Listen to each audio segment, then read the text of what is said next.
So let us begin by looking at God as one. And here is the problem if you claim to believe in monotheism.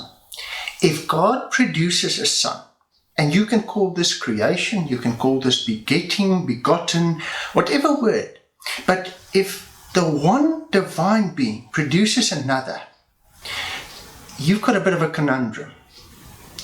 And you've got two options.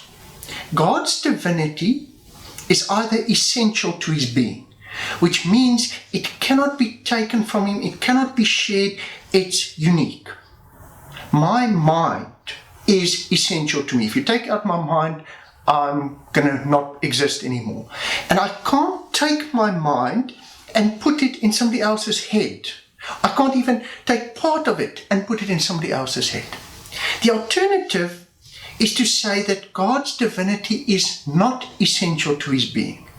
And that means that he can share it with someone else. The problem with the second one is, if God can share his divinity with one being, then why not with all?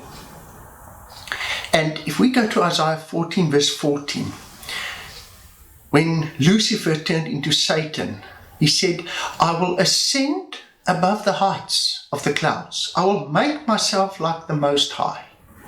That aspiration, that desire that fueled sin, can only make sense if you go with the second argument that God's divinity is not essential to his being.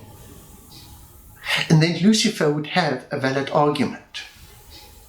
Now, if we consider anti-Trinitarians claim that the Father was there from eternity and somewhere he brought the Son forth. Now, that immediately means that the Father and the Son are not equal, because there's a time period when the Son was not. And therefore there is that period that makes God greater where the Son was not, and therefore they're not equal. Now, let's go to the second one, and this builds on the previous. God as only. If we translate Echad as the only God, if God as the only one, the only God, produces a divine Son, well, then he's not the only God anymore, for he has produced another divine being. And even though that other divine being is less, can be called his Son, you suddenly have God the Father and a lesser God the Son. God is not the only God anymore, because now there's another one that shares his divinity. So now you have two. And lastly, God as first. If we translate Echad as first. If that's the case, and God produces a Son, we go to John 14 verse 9. And Philip asks, show us the Father. Right? We want to see God. And Jesus replies, Philip, I've been with you for so long, and you ask me, show us the Father? And then he says these words, whoever has seen me has seen the Father. How can you say, show us the Father? If Christ is not from eternity, then the Father is not from eternity, but was brought forth by another being, whoever that might be.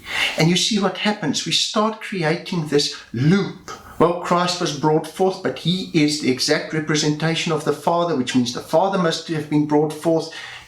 And so you start creating a nonsensical reasoning.